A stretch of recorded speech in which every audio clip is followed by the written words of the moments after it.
One of the keys to investing, one of the absolute keys to investing, and I'd argue life in general, is falling in love with delayed gratification and really prioritizing that. There's been countless studies on the matter showing what happens to kids that get it and are able to delay their gratification, and what happens to kids that don't and can't. I'll give you a couple examples here. Easiest one is the gym, right? If you can learn to delay your gratification and invest in something that you know will pay you even greater dividends into the future, you're going to go ahead and do that, and your life will be better in the end. A fit, happy, healthy, strong human is going to be better at dang near everything, if not literally everything, and you'll be able to do it for longer because you'll live longer too, right? Well, Gino, of what use is that? I want to live fast, die young. Well, ask Charlie Munger and Warren Buffett how much having a couple extra years out in the end of their life help their investments. Compounding's no joke, and it works its best at the end, guys, so don't shy away from that. So working out's one, right? Another one's your general knowledge base, education. It's a slow roll, but eventually you get into such a rhythm and you learn so much that you start to outperform your peers in so many different ways, and you can really get going. Does any of that show when you sit down and have to trudge through The Wealth of Nations or whatever else you're reading? No, it does not show. You don't see any immediate satisfaction or growth from that, but it's important to have done it irregardless. By learning that you're doing something today that will benefit you in the future and not right now, if you can learn to derive enjoyment from that right now, you will have figured all of this out. How do you build a house? Can't do it in one day, certainly not alone. Does that mean you shouldn't build it? We should all just live in the woods or cliffs and just hide under overpasses or whatever else? No, because we know that in the end, all that money we've invested and time we've invested in building a home will be worth it once it's built, and we will be happier, and our kids will be able to live in it, right? And our families will be safe. Just because you don't see the fruits of something right now doesn't mean that you shouldn't do it. You gotta fall in love with delayed gratification. Okay, I'm gonna flip it around for you. Today, within the last waking hours, what have you done that was purposeful delayed gratification to make your life better into the future? Paying your bills does not count. Working a W-2 to pay your bills does not count, right? Because you are living that now. Oh, I gotta pay my electricity bill. Great, but you're using electricity now. That's not delayed gratification, that's sustaining the now. That's not delayed. What have you done in the last waking hours? Have you done anything? Have you read anything of use? Seen any YouTube videos of presentation of something useful? Have you invested in a relationship with your parents or your siblings or your loved ones, your significant other? Have you made that better? Have you formed a tighter connection with them?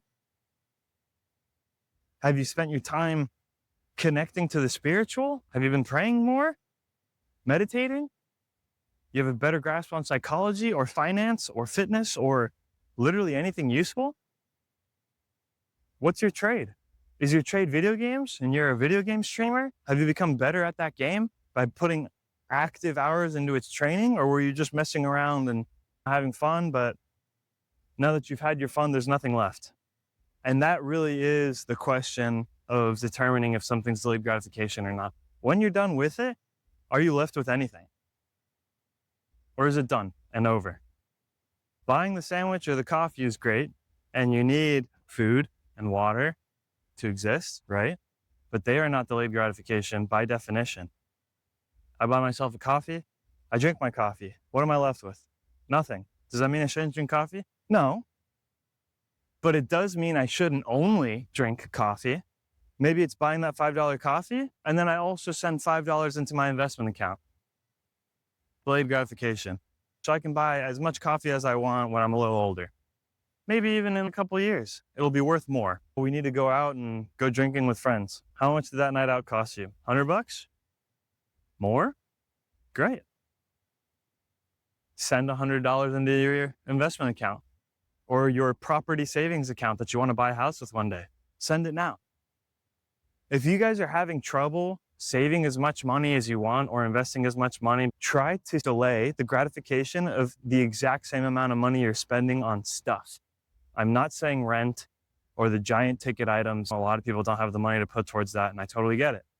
I'm talking the coffees, the sandwiches, the beers, the going out, the cover charges for bars, the movie tickets, buying video games, paying for your subscriptions for Hulu, Netflix, and Spotify. Every time money goes out of your account for one of those, send the same amount to your investment account. There's countless things that you can do that with. You can do that with Coinbase. You can do that with TD Ameritrade. You can do that with Scottrade. Is Scottrade still around? I don't think so. But you can do that with so many different groups. You can just buy the S&P 500 index fund. You can buy VOOs. You can buy the Bitcoin ETF. You can do whatever. If you're having trouble falling in love with delayed gratification and doing it every day, I really think you should try that and send as much as you're spending into that investment account. You're going to find out really quickly that you run out of money, but you didn't actually, because every dollar you invested, you kept, and it will grow. What are you left with after the thing is done? If you're sending some money into your investment account and having some fun, the money that's in your investment account you have and the memories from having fun, 80% of your enjoyment is coming from 20% of the shit you spend your money on.